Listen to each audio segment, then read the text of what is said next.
Welcome everyone to our interview with the wonderful Aaron Waltke and Bonnie Gordon. Thank you both for joining us and helping us support the International Rescue Committee. How are you both this fine evening? Wonderful. Can't complain.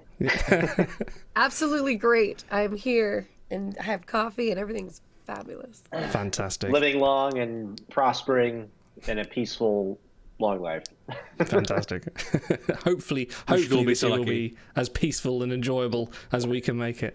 Okay.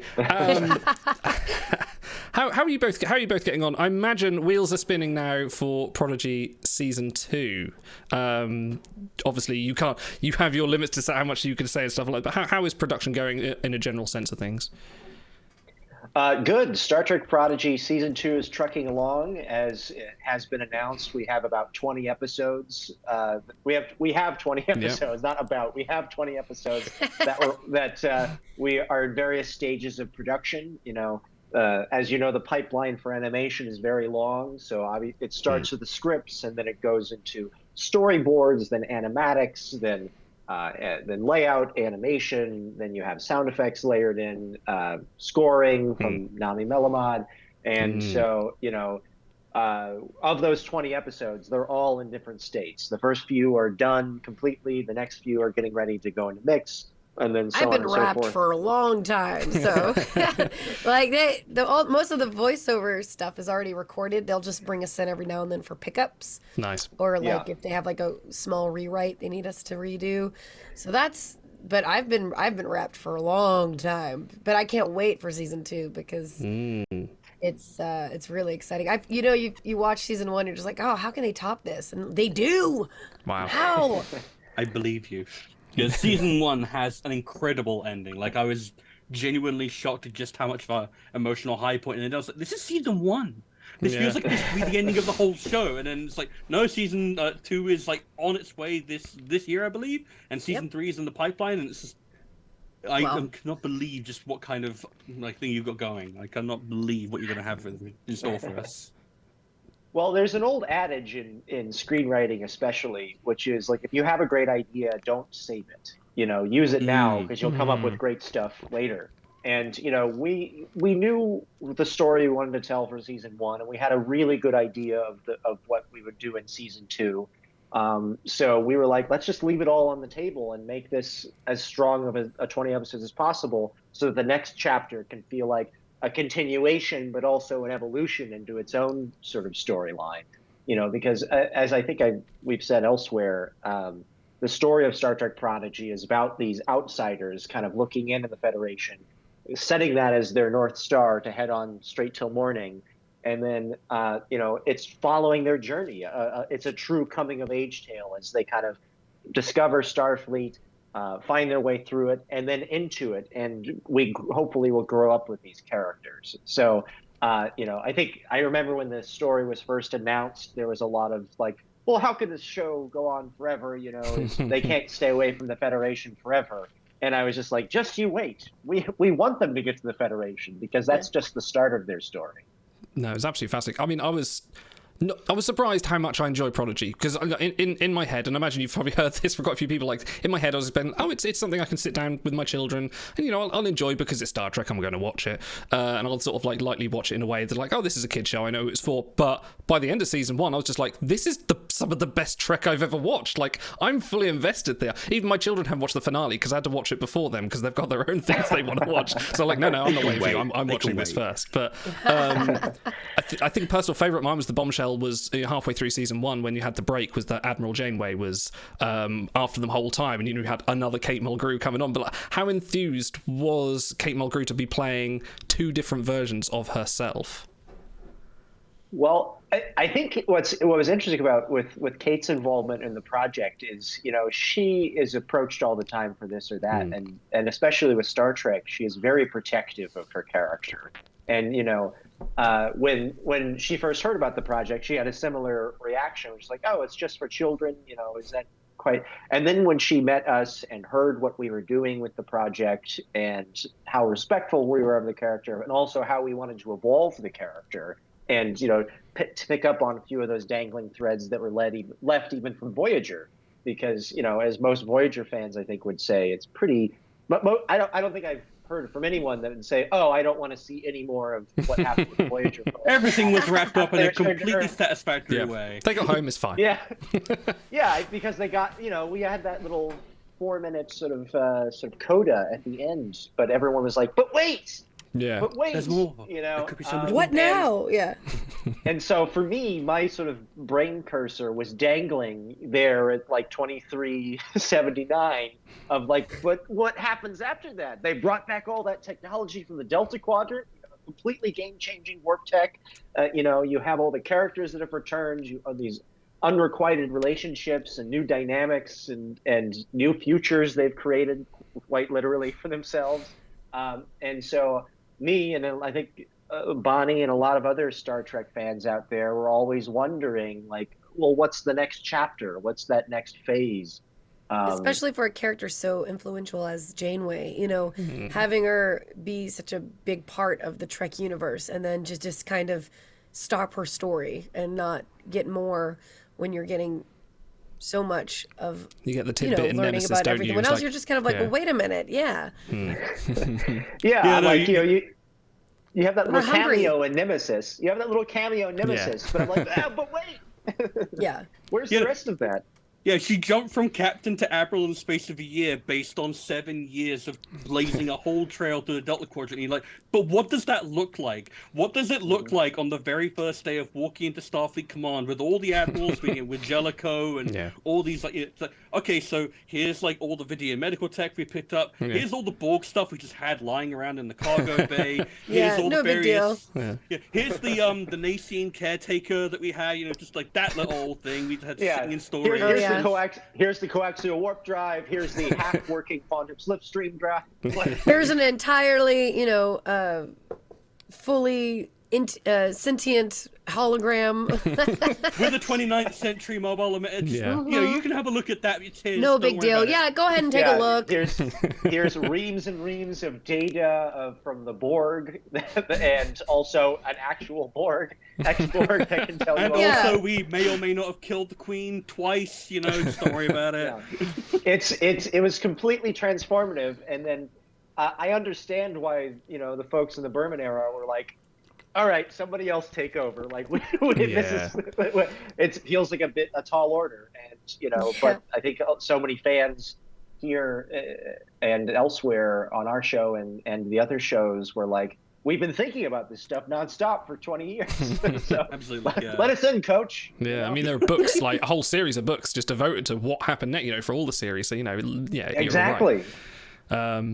Sidetrack slightly. This one's for Bonnie. You've just put an album out on Bandcamp, haven't you? Did. You have. And now it's out everywhere. Oh, it was on Bandcamp, and I submitted it for through distribution to get approved for like iTunes, Spotify, Amazon Music, Google Play. The huge. And submitted it, and usually takes 2 to 4 weeks, they say. So I was expecting it to come. Like, okay, well, sometime in April it'll be available, and then like within a few days, everyone's like, oh, I found it on here. Oh, you're on Spotify. I'm like, great. I mean, I wasn't prepared. So it kind of threw me off because I had like a whole plan of like every week kind of showcase a new song and like do like a little promo clip. And then now I'm like, oh God, I gotta jump on this quickly. Yeah. So it's out everywhere. Just search Con Artist Bonnie Gordon. It's or just search my name anywhere. I'm pretty Googleable. You are completely. Sorry. I was just saying, what's the standout track? Like, what do you expect to be like the chart topper? Well, I love, out of my original music, I love the song Con Artist, because it's also the title of the album. That song, you think I'm singing about a criminal. It's very much like Bonnie and Clyde. He's a quick-drawn son of a gun. He has a weapon full of lead, all that stuff. But if you listen to the lyrics closely, each lyric is a double meaning of, I'm actually singing about an artist at Comic-Con in Artist Alley. He's a con artist. Oh. So weapon full of lead is actually the pencil. He's a quick drawn son of a gun. He's sketchy and sly. You're the next one to be framed. It's all art references. But a lot of people haven't gotten that. They all think, wow, what like a film noir, like 007 feel of a song. And I'm like, sure, go for it. And then you listen closely to the words. Once people hear the twist, know the twist, and they listen to the song again, they're like, it's like 2 songs in one. Yeah. I do love the Star Trek medley for all my Trekkies out there listening. There is a Star Trek medley of the original series and an Enterprise theme. Which do you know why it has lyrics? Yes, Gene Roddenberry wanted that credit. Yeah, didn't originally, and he went, "No, I'm having my credit on this." You're entirely blamed for the reason I need to watch Who Framed Roger Rabbit, though, because I've had that song stuck in my head for ages. The why that's a good don't one. you do right? The Jessica Rabbit. Yeah, one. that's just been stuck in my head all this time. I feel like singing the original Star Trek theme with the lyrics is like more challenging than the national anthem. It's like one of those songs that's really hard to pull off. Those lyrics do not flow off the tongue easily. I feel like every time I sing it live, I mess up a word, and I'm like, oh. It's okay. No one else knows the lyrics, so you're fine. Yeah. It's like also that, what is it, the Star Wars, like Star Wars, nothing but a Star Wars. You know, like or like the Jurassic Park. Oh my gosh, you guys, it's a dinosaur. You know, like so like some people have written lyrics to the themes, and now it's like, well, way to follow in Gene Roddenberry's footsteps. Fantastic. No, but I'm very excited for it. And no, it's great. Yeah, there's a lot of great songs about ADHD, in case you couldn't tell I have that. And then what made you want to step up and actually put your own record out for yourself? A little bit of a sad story, but so I'm in a comedy band called the Library Bards.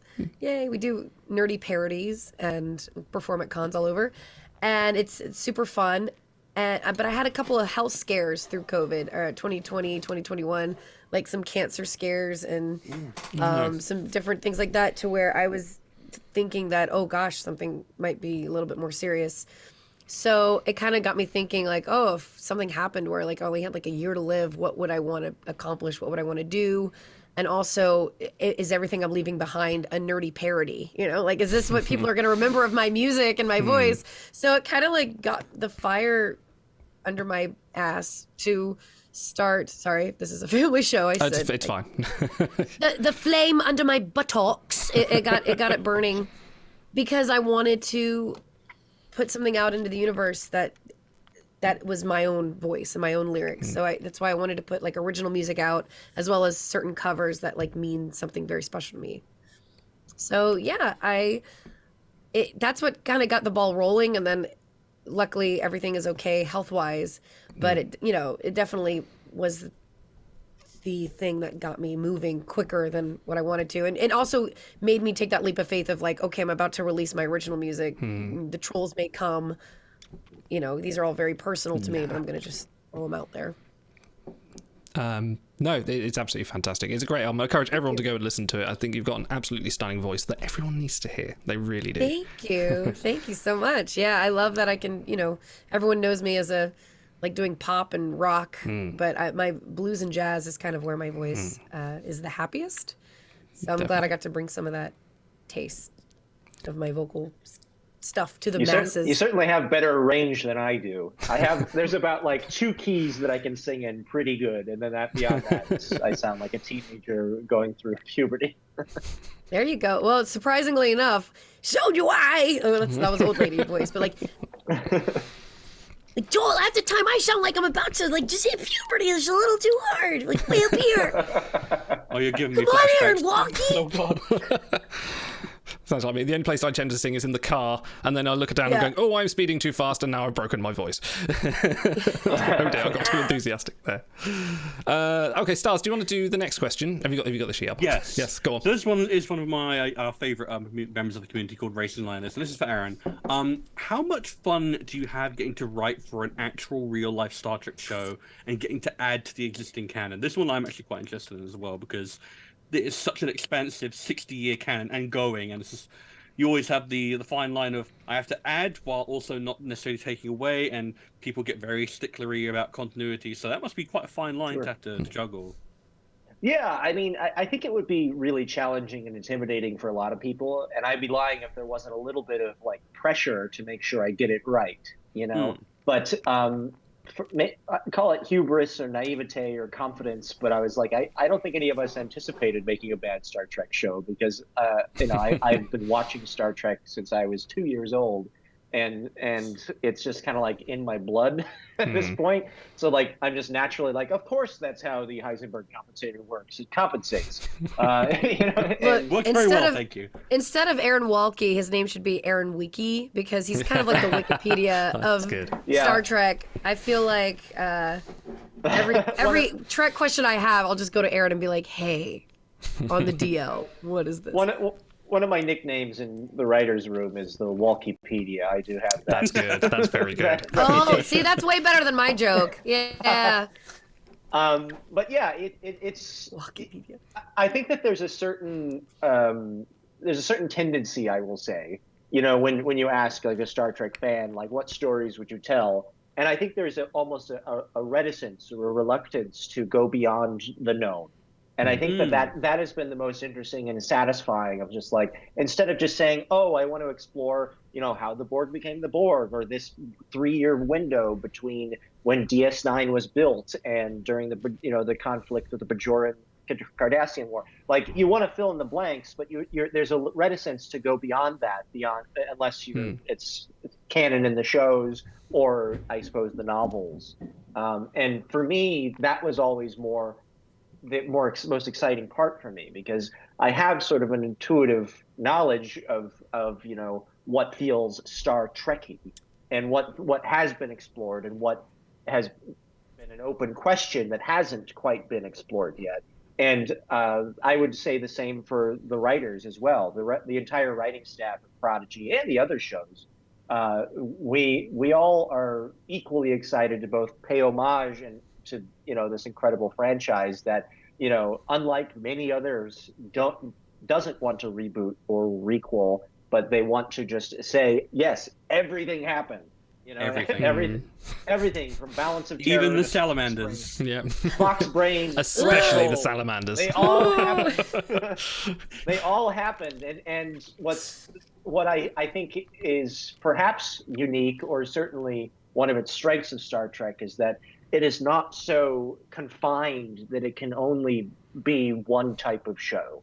Even the original series from the beginning, you know, you had hilarious, you know, comedy episodes like Trouble with Tribbles. You had submarine warfare episodes like Balance of Terror. You know, you had sort of heady, sort of ethical dilemmas, you know, that are presented like Mirror Mirror. Like you had, like each episode was kind of like you could open the box and you don't know what's inside of it.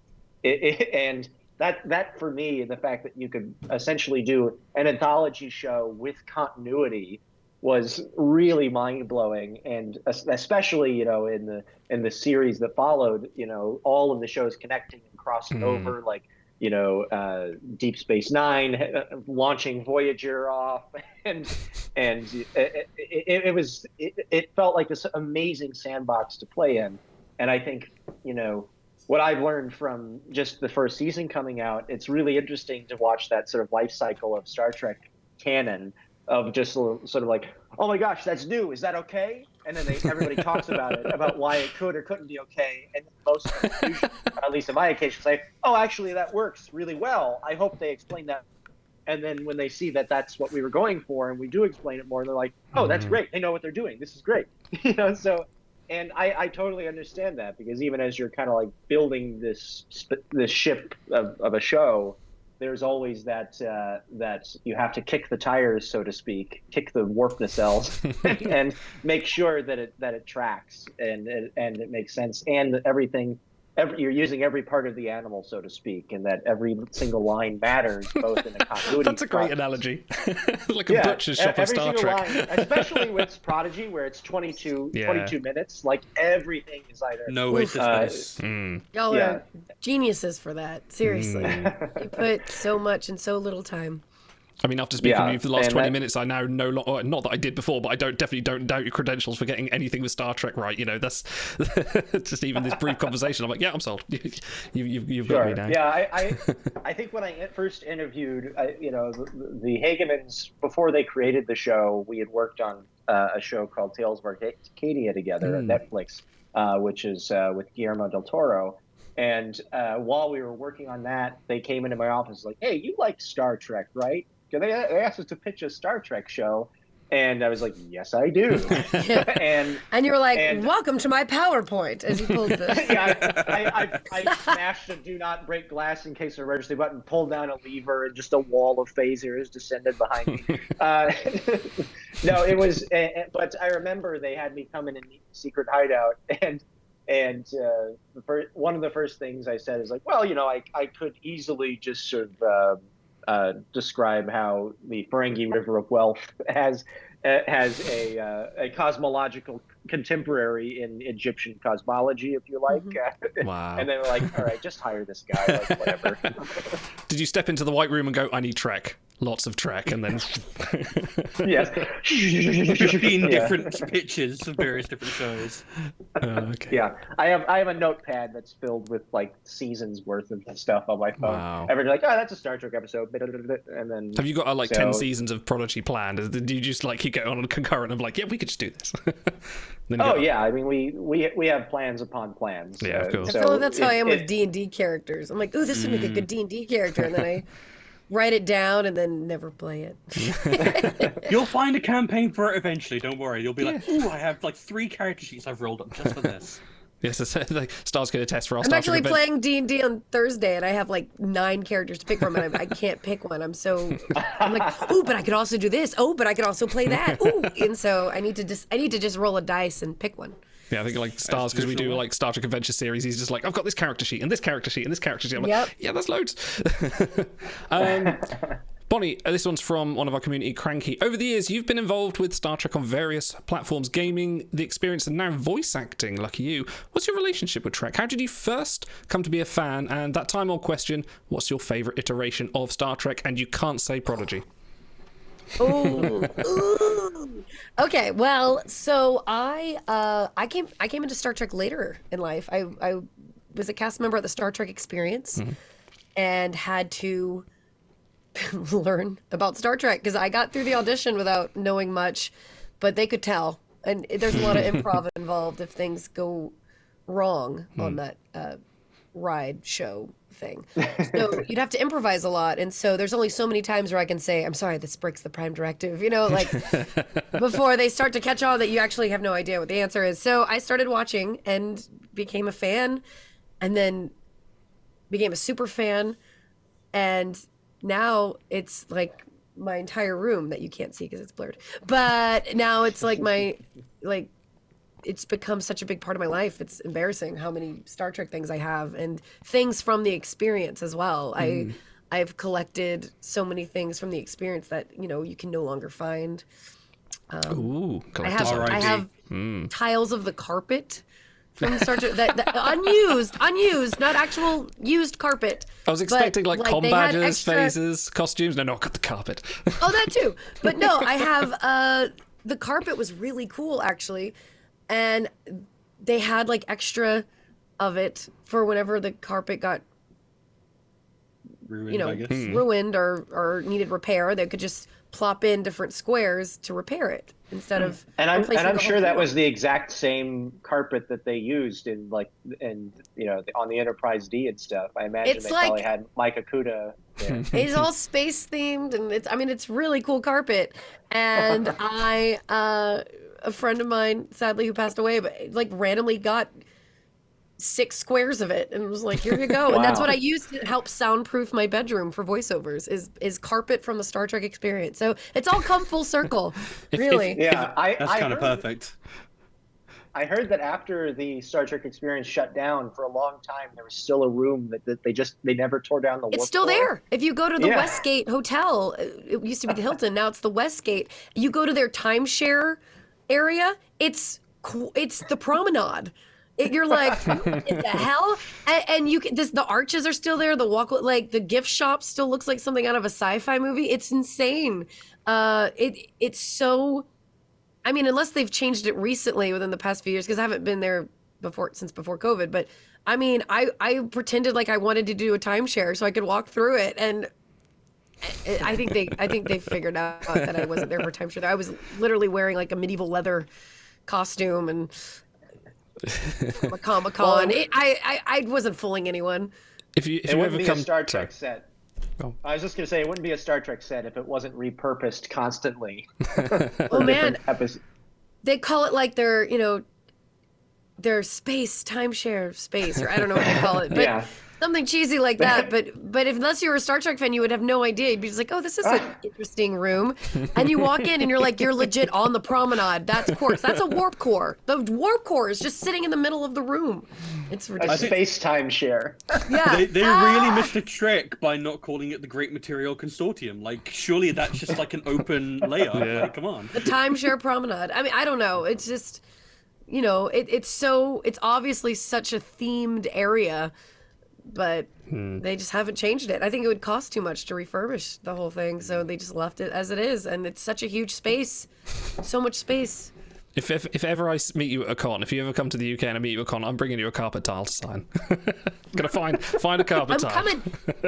I need to make my way to the UK. Yeah. Don't you worry. We Don't you worry. we got let down on our last convention, but because everyone bailed out. But there is another one in Birmingham this year. We're hoping to go to. Well, Bonnie, you do not get to dodge the question of what is your favorite Trek show, because I know it's a hard question. I can't answer it myself. That's why I'm asking you to inflict this hard. punishment. Ooh, And you know that's the problem. So I would say Next Gen is what got me started in Star Trek and started my love for it. So that one's always going to have a special place in my heart, especially since working the experience. I feel somewhat connected to it because you're on the Enterprise talking to Riker and Geordi LaForge through a screen. Obviously, not really them, but it makes you feel like some kind of kindred. Thank you, kinship to them. So I would say Next Gen, but Janeway's always been my favorite captain. And then out of all the new Trek, like Strange New Worlds is knocking it out of the park. Picard season 3, my God, how can you choose? It's like choosing between children. Yeah, you couldn't making me have Sophie's choice. No, I couldn't choose between my children. How about you, It's Aaron? impossible. What's your favorite one? We haven't asked you this one yet. Yeah, I mean, it's same reason. It is like choosing with your children because each one is its own flavor. It's like, what do you like? Ice cream? Which like each one's a different flavor. But I like Bonnie. My entry point into Trek was TNG. I watched the pilot live back in 1987 with my dad sitting on the couch next to him, feeding off of his energy. So that was like my entry point. So, the crew of the Enterprise D will always hold a very special place in my heart. But then like all great syndication, when I was like 6 or 7, both my parents worked. And so I was sort of a latchkey kid. And so my aunt would just pop me down in front of the TV so I could watch PBS. And they would show reruns of TOS. And so I got to watch all those shows. And half the time, I don't think I totally understood what was going on, but I was like, this is crazy. This is awesome. And I just remember seeing, triples everywhere. And I remember seeing the Nazi Planet episode and the Gangster Planet episode. And I was just like, how is this possible in a space show? And like, that just drew me right in. And, and then especially middle school and high school, right when I came home from school, they would air reruns back to back of Star Trek, first Next Generation. And then after DS9 had been out for a year or two, they started airing all of DS9 in sequential order. And so like I got to just basically binge watch Deep Space Nine every day, Wow. when it came out. That's so a good all those criticisms back in the 90s of just like, this isn't Star Trek. How the story's continuing? It's serialized. They're not How am on I a supposed to follow starship. the story? Oh, They're not on a starship. But it completely missed me because I was just like, I basically binge watched it. And I was like, this is one of the greatest shows I've ever seen in my life. It connects to all the other shows. What are you talking about?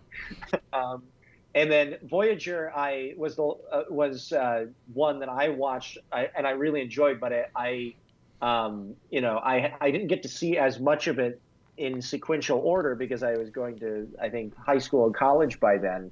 But, I think obviously working with Kate and then revisiting it over the years, I came to really appreciate, the series for what it was doing in terms of just advancing the narrative and taking really bold swings.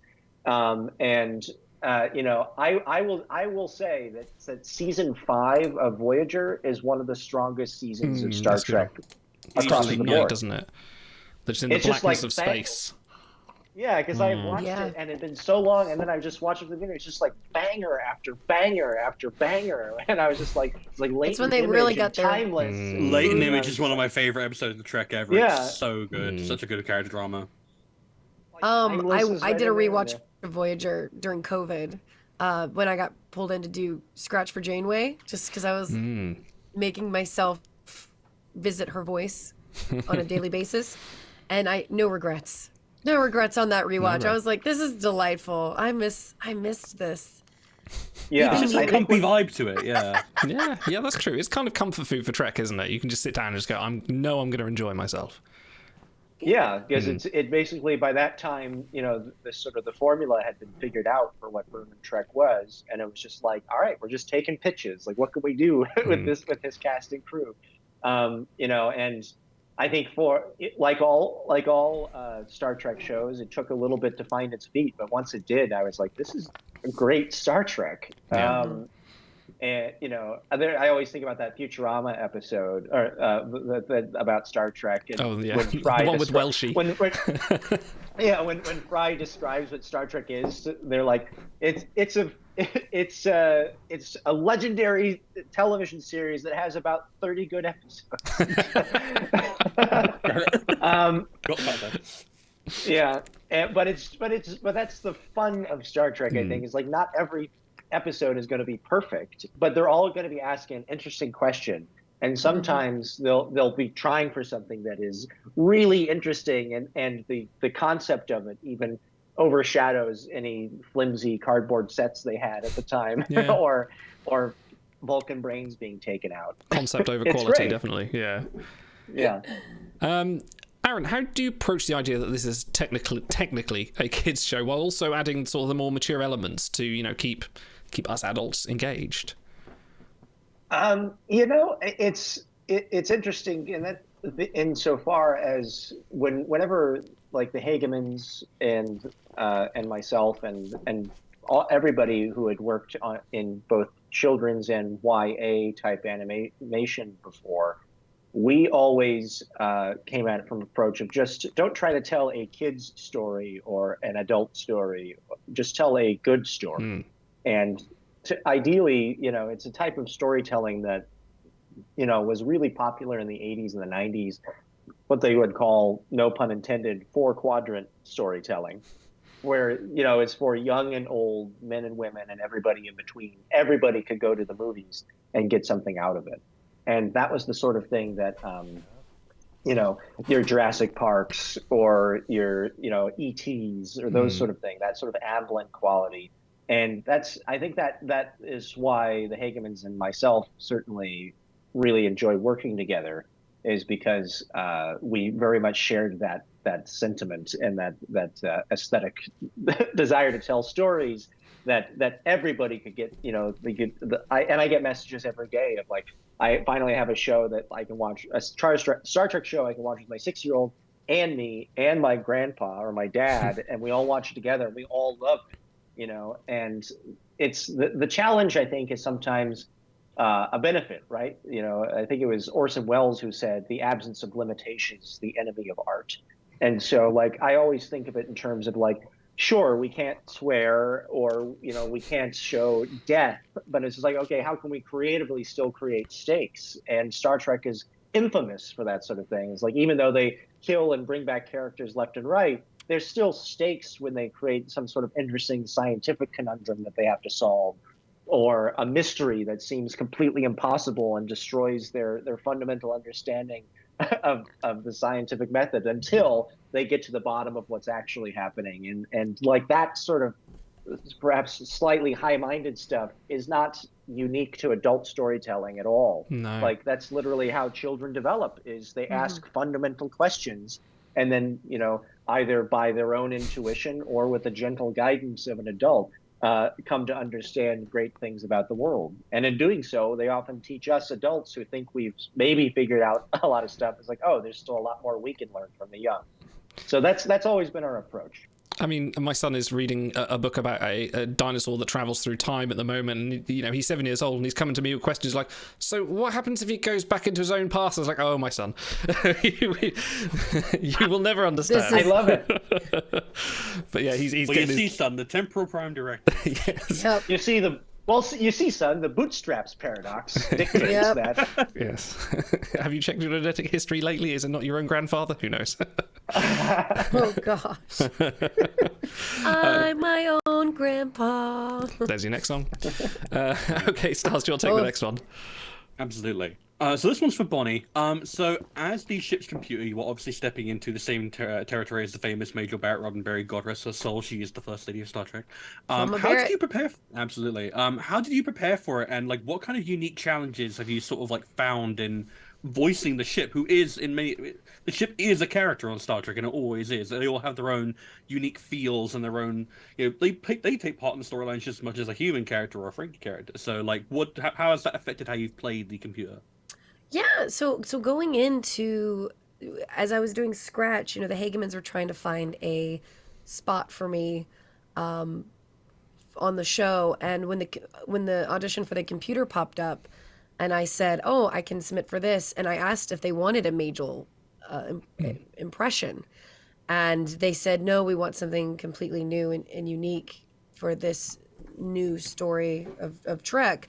And one of the things that we explored with doing the voice of the protostar is making the computer voice a little bit warmer, because it is a bunch of kids on a ship.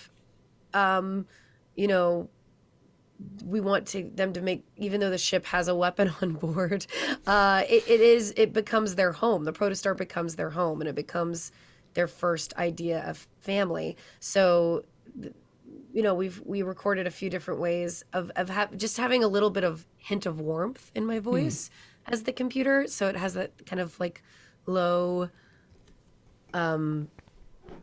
what's the word I'm looking for? Maternal sort of edge, maybe? Maybe you could say that. I mean, obviously there's not much emotion going into the voice considering it's a ship computer, but we've explored that. And then when I was on the episode where they're on the space station, where they would get on that Starfleet space station, and I'm the voice of the computer on that as well.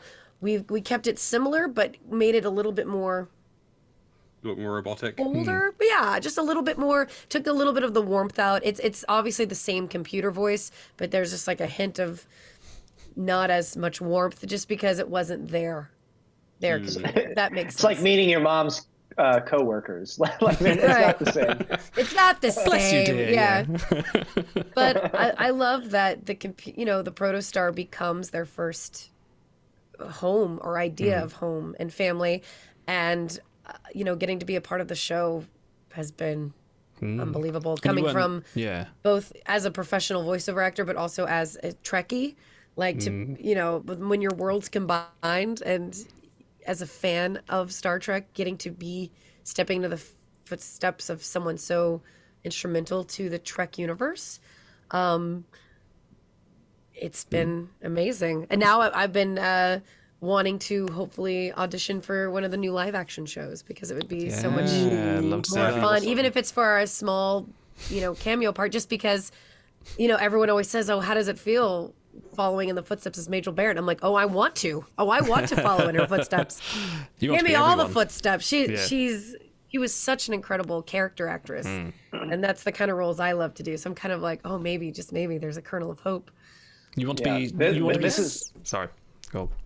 I was just gonna say, this is Lexwana Troy's grandniece. Yeah, exactly. It's like new, like just pass it down. Basically, just cover me in purple and have me be. You want someone to look basically at myself. You want someone to look at an episode in 30 years' time that you're also in and say, hang on, and go, "Oh, hang on a minute, didn't she play the computer in Prodigy?" It's like, "Oh wow, that's the same person." Oh, that's crazy. I will admit, I actually discovered that way too late in life, and it blew my mind. Yeah. And she was everyone. Yes. She was so great. And also, another problem I'm running into is that I look very much like Ensign Tilly, or like we're very similar character tropes of like the quirky, curvy redhead. So I'm like, all right, if I'm going to audition for something, I got to like cover myself in prosthetics, put myself in a wig, be like, not Ensign Tilly. Tilly's got a sister, Shirley. I am different. Yes, her name is Shirley. Nice. Brilliant. And also, you were I believe the Brunali ensign as well in the episode where Janeway is in the brig. You got to play that part as well. Yes, that was such a great scene. That's a really awesome scene. Actually. What a great Easter egg to bring back that species from Voyager.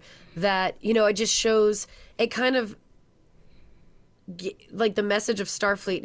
Is the whole solving problems through diplomacy and peace and yada yada, but like the fact that she saved these people that in that one episode years and years and years ago, and now you're seeing the results of that, of what Janeway did now changed the course of the lives of these people, and now these younger Bernari refugees are now in Starfleet, and I like how crazy. I love. I don't know if Aaron, if you had anything to do with that Easter egg popping up in that episode, but when I got that script, I was so excited because what a cool nod to fans of Voyager, and also just showing how like what goes around comes around. Like what Janeway did is now directly affecting that moment.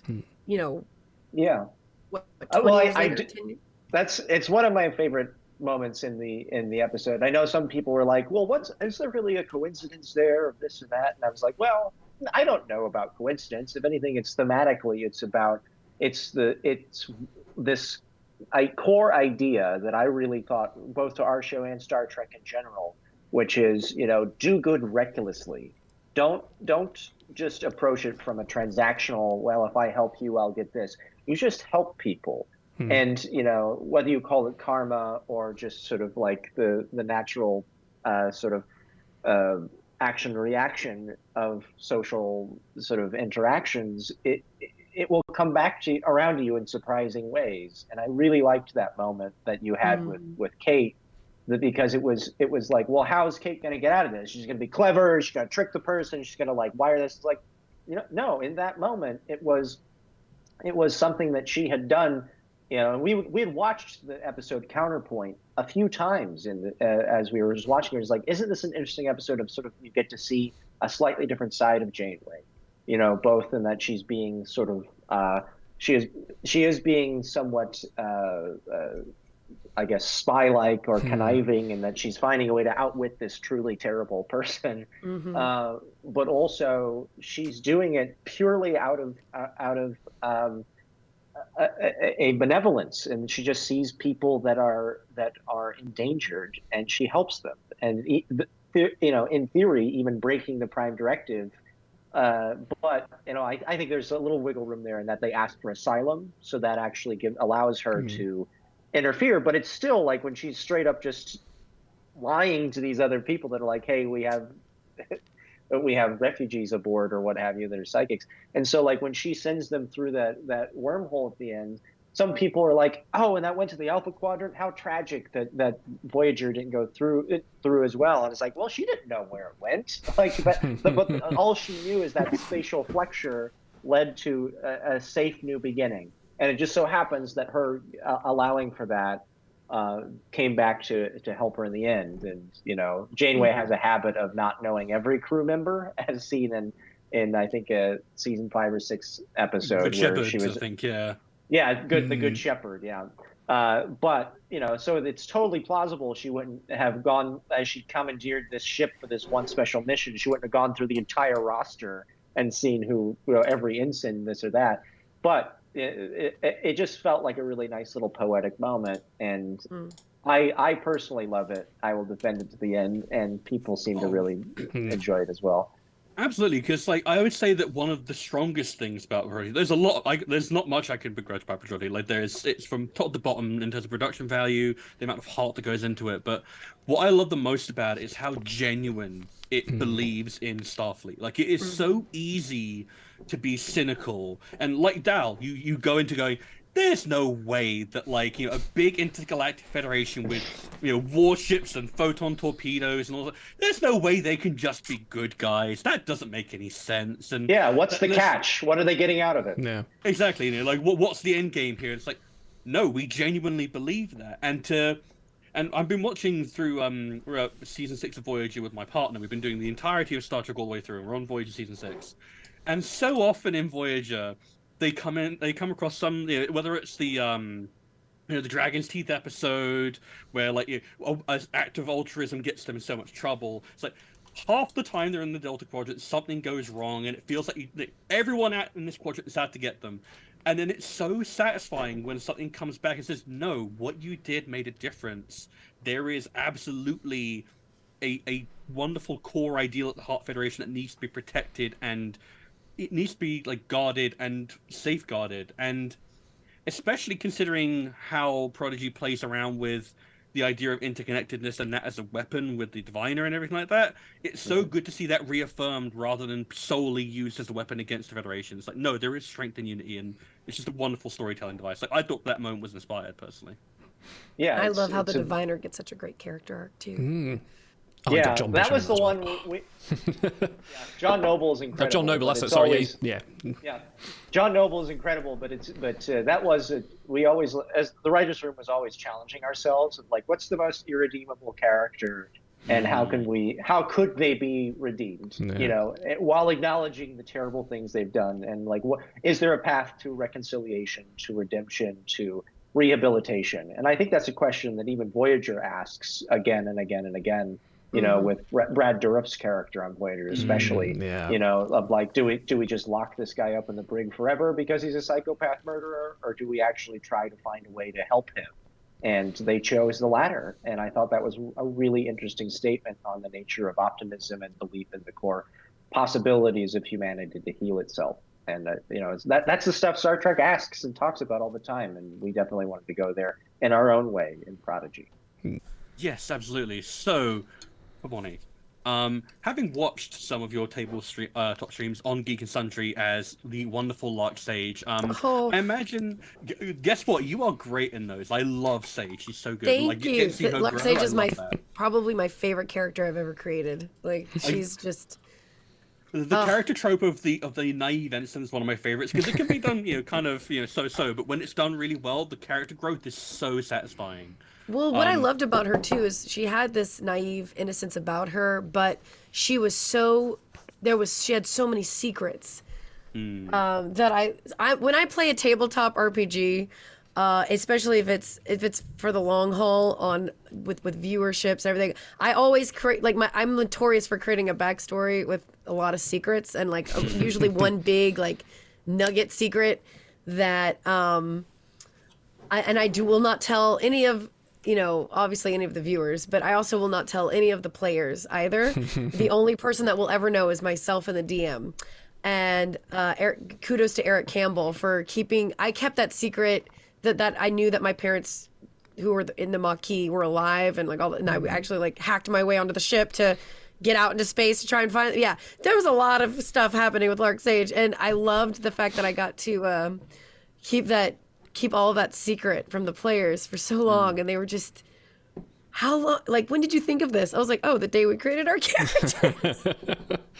But she had such innocence about her, and she had such fun nuances and quirks. I still get cream soda from people to this day. That was her drink of choice, and at conventions, I still get people bringing me cream soda. Not that I'm complaining. Cream soda is awesome, but when I get a case of 24 cans to do in a weekend of a con that I can't fly with it, then it gets difficult because there's a lot of cream soda to be had. Yeah. So taking that in mind, I imagine Prodigy's story about young talents growing into their own must kind of resonated with you. So how do you think Lieutenant Sage would have gotten on with the crew of the Protostar? I think Lark Sage, if she was on the Protostar with those Prodigy kids, man. Are you writing this down, Aaron? It would be, well, no, it would be one of those things where, kind of like them bending the rules a lot. I always play characters that are chaotic good alignment. I think she would get along with them just fine and probably help them more than she should with Starfleet. Let them get away with a lot. Yeah, right. Starfleet regulation. She'll be like, if we just change this number, it's not that bad, 'cause she was notorious for hacking into I don't know if you got to the very end where we did like the epilogue, but she was recruited by Starfleet Intelligence, which I thought was I didn't get that far, but I am now looking forward to that. Yeah. Spoilers. Spoilers. Yeah, and they had that latitude even in Star Trek. There's so many times there's like, maybe we won't enter that into my captain's log, and just a certain level of grace and a willingness to adapt to the situation. I love that your character embodies that. I hope you didn't I hope I didn't spoil anything by giving you all those spoilers of my character secrets. No, because now I get to wait and see how it happens. I can see the growth and go. True, you actually know. You actually know things of why I'm. Yeah. Yeah. Why I watch something. Tight lip on things. Yeah. It's like when you rewatch something and you know the twist and you're seeing all the little hints along the way, like, oh yeah, there it is. So yeah, you can get into that. Bonnie, you've managed to create quite a profile of work as a voice actor. You've obviously done Prodigy and done things like 13 Sentinels. Code Vein and sort of games and media as well. Do you have any tips for any aspiring voice actors with an excellent vocabulary that could get into the business? Whoa. Yeah, doing voiceovers is so much fun, and again, a lot of the things I do is video game type media and different types of anime. So a lot of that comes from overseas, and I'm usually doing the English dubbing of it. So honestly, some of the best advice I can give to people who want to get in, first of all, there's a website called iwannabeavoiceactor.com. I think that's what it's called. And actually, it's created by D. Bradley Baker, who's also in Star Trek Prodigy. Yeah. The voice lovely of Merv. Yeah, so D. Bradley Baker, it's his website, iwannabeavoiceactor.com. It kind of breaks it down step by step, probably gives you a lot better advice than I can. But what I always tell people, besides doing the workshops and the classes, which you can do online, they're offered online, and there's amazing teachers out there that work with you on, audition materials, making a reel so you can get representation, different things like that. But one of the biggest things I always tell people is also take voice lessons. Even if you're not a singer, if you know nothing about music, vocal lessons help you with breathing. It helps you with finding your range. Like for example, I know my voice is very low because I sing very low too. But I also used to be a first soprano, so knowing my range, I know I can get up here if I really try. So like different, like knowing your range and changing pitch and breath control and tonality. Because if you say you can't do a lot of voices, that doesn't really matter. Me just speaking normal and then changing the speed and the sound of my voice is a whole different voice. And then me talking fast and changing the rapidness of it. It's all my voice, but it could all be different characters. So anything with pitch, speed, tonality, taking voice lessons helps with all of that. And also with breathing. And if you're going to get into anime, if something's already animated or created to where you're matching the flap of the lips, music lessons also help because it also becomes like a rhythm game. About the cadence, sense. Yeah. Yeah. Awesome. One thing anyway, I know that's advice. I know some voiceover actors as well suggest improv classes too. Just to help you kind of stay loose, and sometimes they'll say, "Why don't you just put your own spin on it?" And being able to feel comfortable with that is great. I would even recommend that for if you want to be a writer as well, which sounds weird, but absolutely. when you're a writer's room, especially, there's ideas are flowing, people are just riffing and exploring without locking in necessarily right away, and having that ability to kind of yes and other people in the room is a really helpful tool, and also helps you kind of get to the kernel of an idea faster, in my opinion. So even if you hate performing and don't have any aspirations to be an actor or anything, I think just in life to be able to learn how to kind of riff and be in the moment and, start saying something half knowing where it's going and having that moment of discovery in real time is a very useful tool to have in your tool bag. Imagine that's why a lot of sort of actors and writers and voiceover artists tend to get into D&D and role play podcasts and things like that. It's absolute avenue for improvisation and on the fly writing when it's all laid out, and that's an absolute good tool and also incredibly entertaining to do. On the fly storytelling, Indeed, it's true. Isn't what life is? Isn't that what we want life to be? Yes. Life should be fun. We should be living the story in our minds that we create. Damn. Guess what? Life is to be lived wondrously. So, Absolutely. I've got a question for Aaron now. So two of the episodes on Prodigy Season 1 that you have a writing credit on, Kobayashi and All the World's a Stage, which kind of dovetails nicely with our talk about improv and like theater, are what could be described as love letters not just to Star Trek, but also kind of the Trek fan community, because like everyone's wanted to come up with their own solution to the Kobayashi Maru like Dial did. Everyone's wanted to dress up in the classic TOS shirts and over-emote a little. But despite embracing that inherent ridiculousness in Star Trek, which we all love, that's part of the reason why you love it. You and Prodigy always come at it from a place of really genuine love. So how hard do you think it is to straddle the line between kind of the sublime and the ridiculous in Star Trek? Well, I think it's really important and in general to kind of start at the end of your question and work backwards.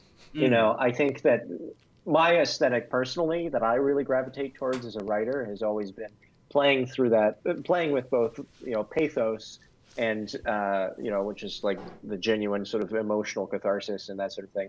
And then bathos, which is taking like a really sort of seemingly important or highfalutin moment and then undercutting it or deflating it in a humorous fashion and perhaps making a statement about that. And finding a way to balance kind of like those two sides of the seesaw when you're writing makes for really entertaining stories that also hopefully make you feel and think things that you might not otherwise. I always felt that with comedy especially, the best source of comedy, it disarms you with humor and lightheartedness and heart, and then has a really emotional thing, like gut punch you, and it almost hits harder than if it was just a cry fest from the beginning, because it makes you genuinely care about these characters in a way that is disarming, and then suddenly you are deeply wrought when something bad happens to them.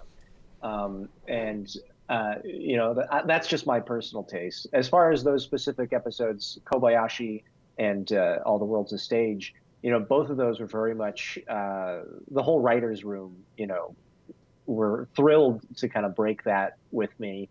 And we all kind of contributed, especially the Kobayashi episode. I remember we didn't start that with, oh, Dal meets a bunch of legacy characters on the holodeck. It actually started from a genuine character place of Dal has his captaincy tested with the ultimate Star Trek test, which is the Kobayashi Maru test, and essentially has the legs cut out from under him when he realizes that maybe he's not the greatest captain that he always was kind of holding on to, and learns to accept failure in a way that isn't just masking it with bravado and sort of cocksure confidence. And that was the core of the episode that we went into it, of just like how do we have Dal go through that sort of pivotal transformation where he realizes that he's only as strong as his crew, and he also needs them to weather the storm of when things are truly hopeless, and they're the most important thing rather than just being the one sitting in the captain's chair.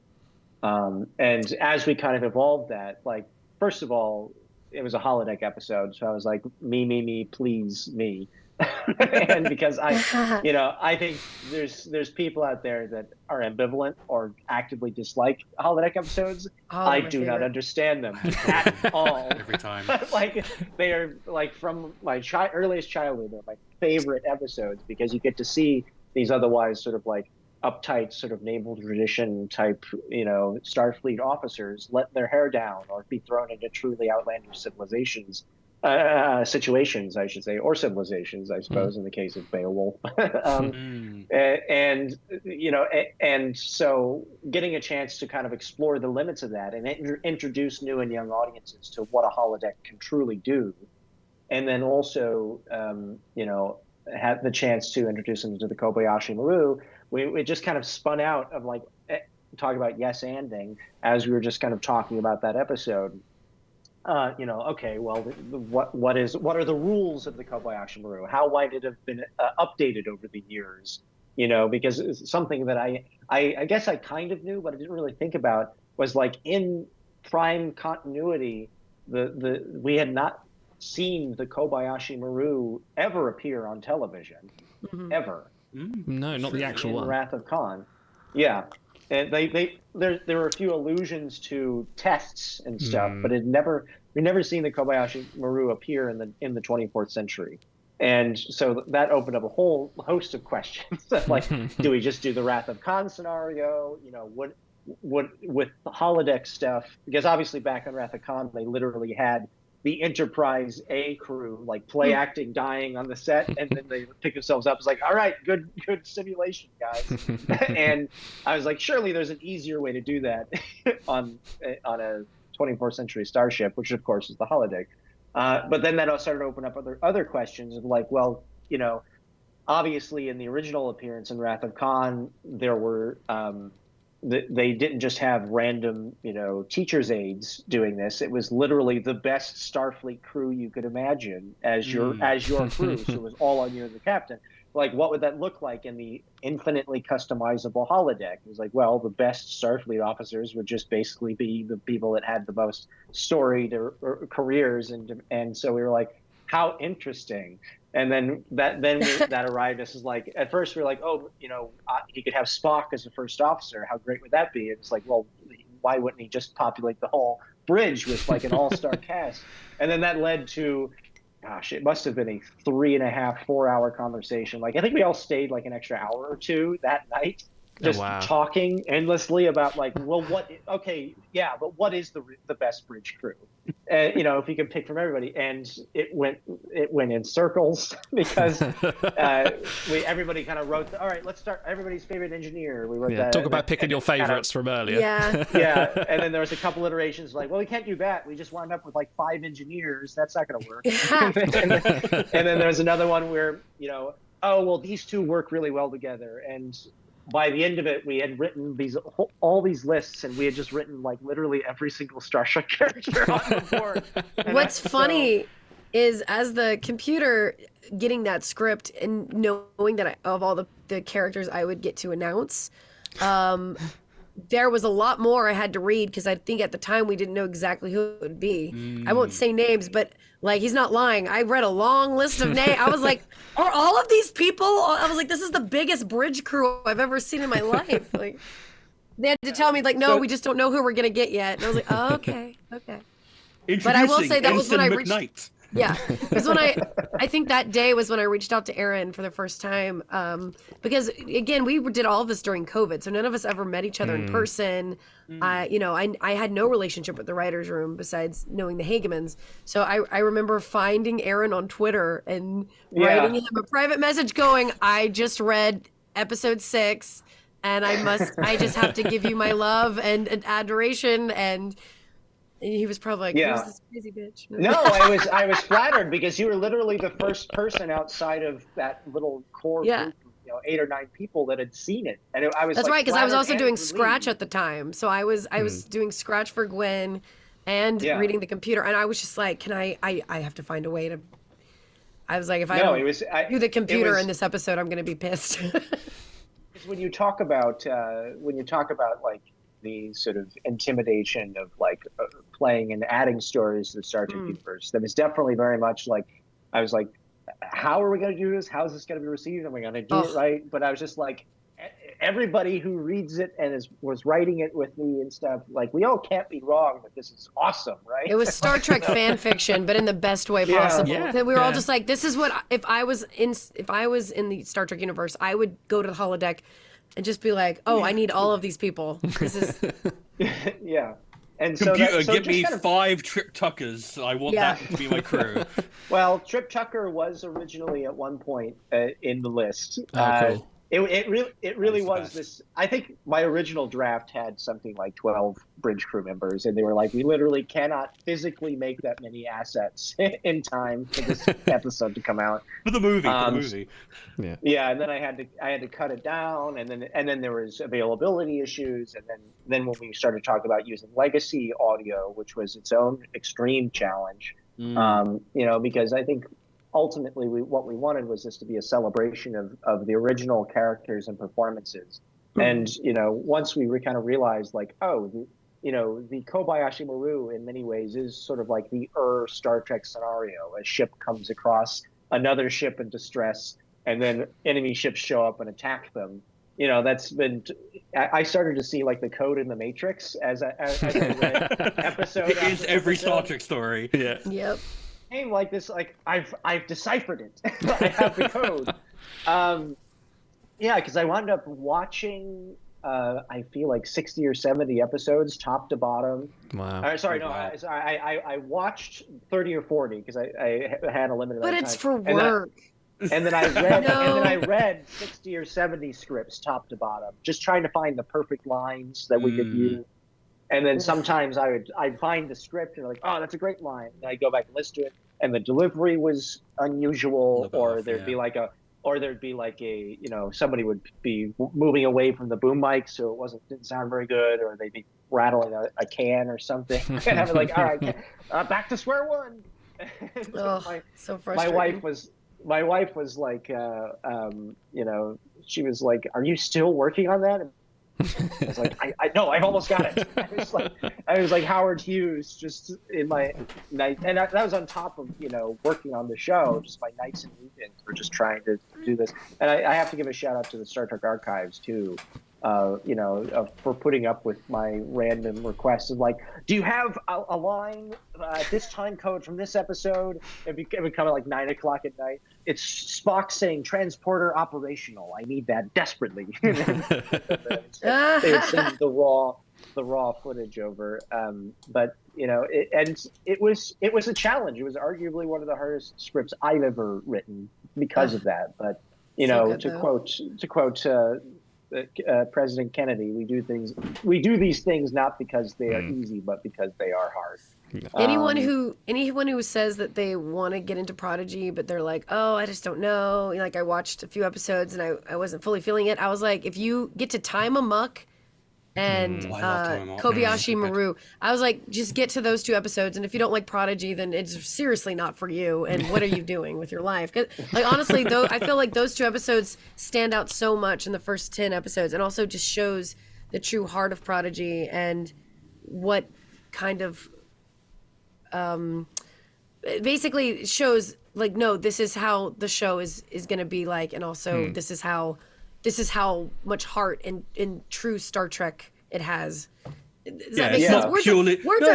My coffee is not kicking in. I'm trying to jumpstart my brain, and I think I need like a. I was about to say I need a butt plug, and that is not what I meant. I meant to say I need like a plug, like a shock plug up in my I don't know, a caffeine IV. Can you fix that in post? We're gonna take that out, right? No, I'm kidding. You don't have to. I don't care. I have no shame. I mean, I do, but yeah. And then I don't have one of those.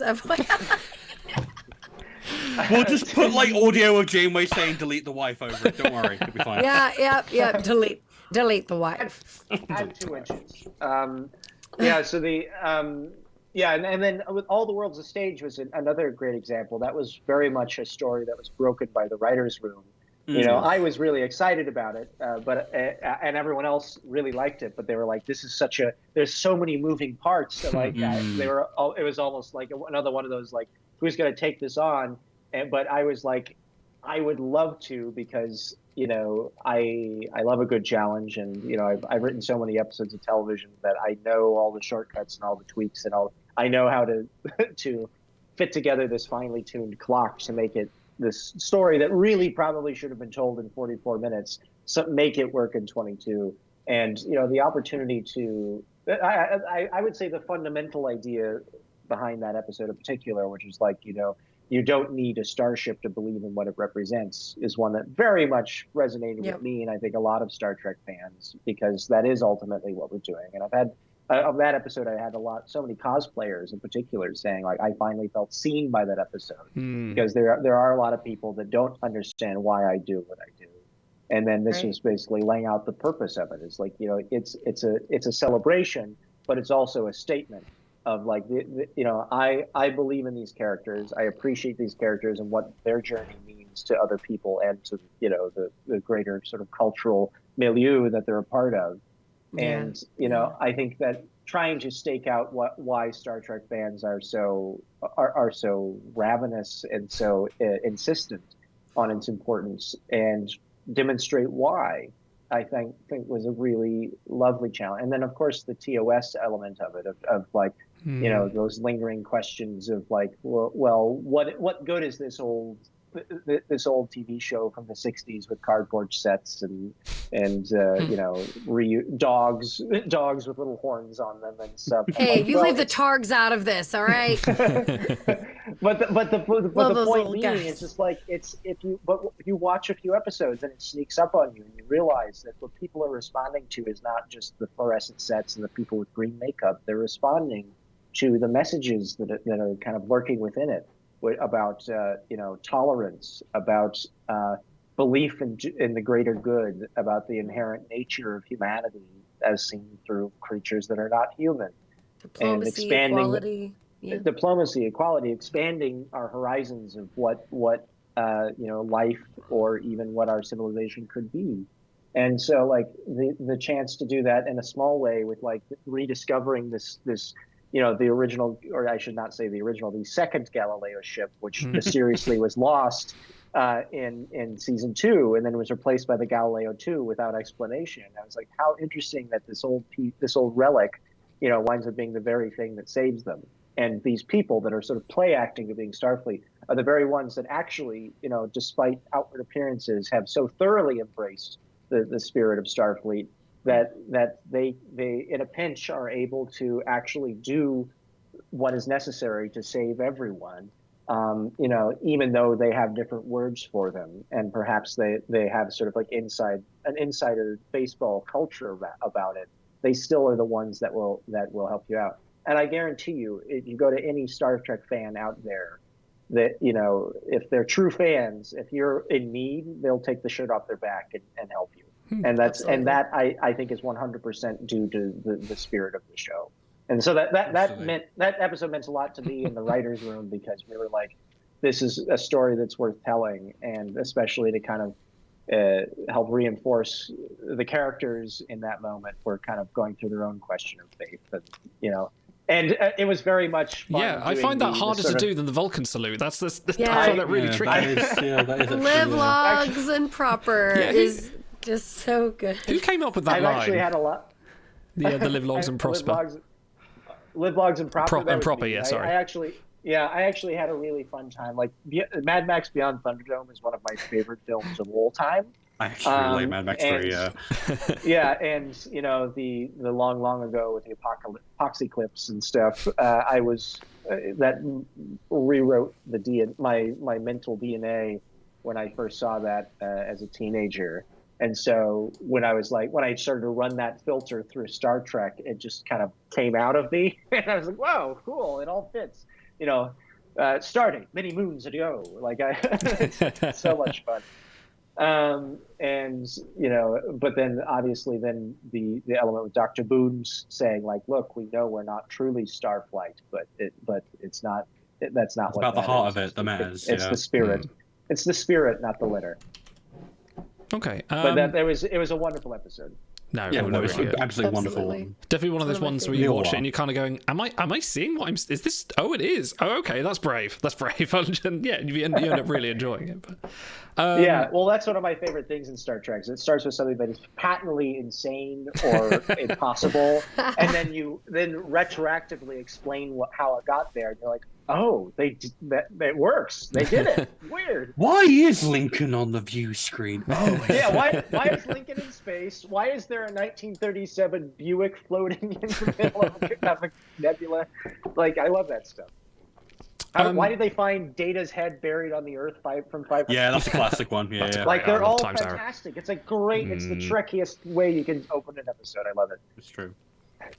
The Netflix series Troll Hunters, just briefly talk about it. That was your big break into the world of sort of animation, winning you Daytime Emmy. So congratulations on that. What kind of lessons did you learn from working with that you've taken over to Prodigy, and also what was it like getting to work with I can never say his name, Guillermo del Toro? Sorry, apologies for the pronunciation. Yeah, so Guillermo is a really fascinating guy. He is very much an artist and a true believer in the truest of senses. He also is a big kid at heart. He kind of doesn't see. he doesn't see a distinction between high and low art. He just sees art. And I'm sort of the same way. So getting to work with him in that regard was wonderful. You know, he always had these wonderful sort of metaphors and stuff that I always carried over to my work on anything that I did. You know, he would always say that, like, you know, plot is the rhythm and story is the melody. You know, and what does that mean exactly? It just means, like, the plot is there to kind of move the pace forward, but the story is how that affects your characters, and that's what you have to have both. You can't have one without the other. You know, and then he also would say, like, your ambition should always exceed the budget, which I was like, oh, what an interesting story.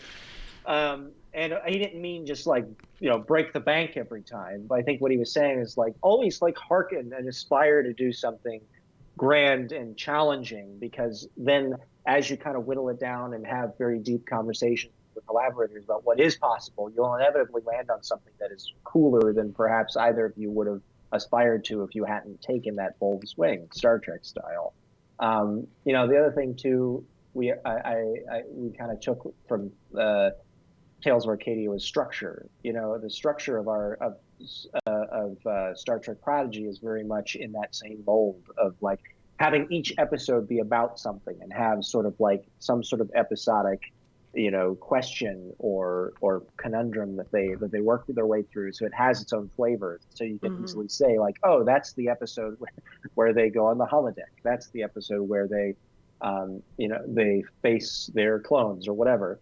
But then running a serialized story throughout that then builds to a head, and you do that by building, like, little 3 or 4 episode mini arcs that track the progress of their characters and how they evolve, and how that comes to a head at your midpoint finale and your season finale and eventually your series finale. So those are the sorts of lessons that I think we took over to work on Star Trek Prodigy, and I think it served us quite well in just kind of helping us build a guidepost of how to tell these sort of really epic stories in very small doses, I should say. That's good. Couple last questions. Stars, please. So I've been creeping around on both of your Twitter feeds. Like, you know, nothing creepy, don't worry. And I understand that both of you have, like, a pretty enduring love for tabletop gaming. Like, Bonnie, obviously, you're way bigger into the community, but Aaron, you also. What are the chances of getting a Prodigy version of Disco Does D&D? Because that's one of my favorite streams. I love watching the Disco cast. And what the chances of getting you guys to do that? I would love to. Well, I've guested on Disco Does D&D a few times at live panels, and also I think one of their charity Christmas episodes or holiday episodes. But I mean, it's incredible how many Trek people play D&D. Like, I'm actually playing with Todd Stashwick in a few days. Yes, he is as well. And a few other. Yeah, he's a big D&D. I played with him over at Guildhall. They did, like, this D&D show where it's a total party kill very quickly and painfully in front of a live audience, and he was the DM, and it was so funny. But yeah, it's amazing how many Star Trek people play. I mean, I'll say I would love to. I think it'd be a great idea. Yeah. You know, obviously somebody has to be the DM. That's the Get Todd to do it. He's so good. He's a great DM. You think Todd would do it? I think he would. Absolutely. If we did, like, a Star Trek D&D. He wouldn't just tell us no all the time? He would just meme it to us, and then But no, I think that I would love to. And Noah is a great DM over from Discovery. Sure. I mean, there's so many different ones. I know we also would love to get some of the Star Trek folks. Actually, Aaron, if you're down, it would be awesome to come guest on Star Trek Adventures Clear Skies show. I think you would love it. That would be a nice dipping your toes in the water. There actually is a Lieutenant Commander Waltke in Star Trek Adventures. Who is that? There's a TNG module out there where awesome. You know, I think I got kidnapped by Cardassians or something. You can choose whether to help. Stars, I think we need to run that one next. I mean, I've got all of the books. So I've probably got it in there. The expansion module. It's one of the expansion modules from Modiphius, written by my friends Tilly and Susan Bridges. They wrote that one, and it's a real fun treat and set in the TNG era. But I would absolutely love to. Like You should. It's a fun show, and we're let me know. Our current one takes place on a shipyard. So we're not actually like a ship crew. We're like on a shipyard, and we're dealing with like a unknown entity. Is it like in salvage? Just rolled into the shop. I'm a Ferengi security officer. You know you want to see that. Are you pimping people's rides? That's the important question. Are you putting like flares on the sides of the nacelles? Absolutely. Neon lights. Absolutely. Yeah. Documentaries. But Aaron, you should RGB. definitely come and hit me up afterwards, and if whenever you have an opening for a guest spot, I will gladly appear on. Every week we'll make an opening for you. That sounded, I'm just gonna. My coffee needs to let me have words better. If you need to dose it with something else, that's fine. We won't tell anyone. So, who do we have to talk to about getting a disco-style proto shirt made? Because I've seen so many fan-made ones. But The fan-made ones are great. You see the Ritos as well. I may. That might be a question for John Van Sitters, maybe. Certainly for I mean, if you let the powers that be know that you want a proto shirt, I want one. I bought a bootleg one, and it's disintegrated from how long I've worn it. Oh, that's fantastic. Yeah, I feel like more Prodigy merch would be more merch. Definitely. On I all want the a Pro fronts. Star. Because, Yeah. I was so sad when the Star Trek Starships, a model line disappeared, because I have, the Discovery, I had the Enterprise and such, but I want the Protostar, because it's such a beautiful design. It's a beautiful there is one, I don't think this is me spoiling anything, there is one in the works, it's coming. Okay, cool. Playmates has been making some really amazing yeah. stuff. It's just that, there was a little bit of a hiccup with the pipeline during COVID, but I think they're working that out. And I think the first wave of action figures are coming out this year. With the, you can pre-order them now. Yeah, you can pre-order the action figures now, and then The link appears below the screen. And there's going to be a wave 2 with Rock Talk and stuff, and then I think that there is a ship planned as well with variable nacelles, variable geometry nacelles, and everything. Sorry, the 10-year-old in me just went, "That's so cool!" Like watching the adverts of the Transformers when they attach it, like, "Oh, I need that." Yeah, it's. I saw a prototype and it was freaking awesome. A prototype of the Protostar coming this fall. And there's your advert. There you go. Well, All right. go on. Got one more. Okay. So, Okay. obviously, both of you are big into animated shows, given that you're working on ones right at the moment. What ones did you guys watch when you were younger, and how formative do you think they were on your current work? Aaron, I know your Twitter seems to suggest you're a big fan of classic Simpsons, though. Who isn't? Sure. So, how influential is those on both of you? Yeah, I mean, Simpsons was huge. That was like my days as a kid. We would watch, as a family, we would watch TNG and The Simpsons. Other shows that have definitely influenced me over the years, like Batman the Animated Series, the original Bruce Timm one. I worked on a show for Warner Brothers at one point. My office was right next to Bruce Timm's, and every time I saw him, I'd be like, Is that Kevin Conroy shit? Yeah. And so Batman the Animated Series was huge, and also like the animated Superman series was also excellent. And then, I over the years there's been tons of great shows that have come out. Avatar: The Last Airbender was a really great kind of so good prototype. Yeah. For a lot of the storytelling that we're doing now, it's hard to go wrong with a lot of that stuff. And anything from Gennady Tartakovsky, I'm in. Samurai Jack and the original Clone Wars are both incredible. Oh god, the Clone Wars, the original 2002 one, that's incredible. Futurama, huge fan. Yeah. The first spec script I ever wrote was a Futurama spec. Oh wow! Awesome. Which actually had a whole. It was actually quite funny. It had a Star Trek riff in it where they go and buy. It's like a used car salesman who happens to be the giant godhead from Star Trek V, and he's just selling all the junk and starships that are crashed on this planet. What does God need with the car salesman? Yeah. And then it actually the third act winds up being a tribute to TNG's episode Genesis, where they all turn into like Oh my gosh. Weird spider people mutated and mutants. spider Yeah. people and stuff. Yeah. Oh god, That'd be fun. love it. I'm a big fan of the old 80s cartoons. You know what I grew up on is I loved, it's why it's on my album, cartoons like The Last Unicorn. Oh wow. I loved that old the 80s Hobbit cartoon. I would watch I would watch that. So The Hobbit was what got me into fantasy, the book. The greatest adventure Yeah. is what lies ahead. Aaron, this is why we're friends. But no, and I also loved all those, like, oh man, with like all of those old cartoons that now we take for granted, for, you know, like the Magic School Bus. I love my Miss Frizzle. All those like little like Rainbow Bright and Care Bears and like cartoons that like you watch now, you're like, oh dear God, these are terrible. But at the same time, like they have like a quality about them that has a lot of heart. I loved Animaniacs. Coming from a comedy music background as well, and parody. They were so smart with parodying. I mean, Looney Tunes did this as well, but parodying like classical music and musicals.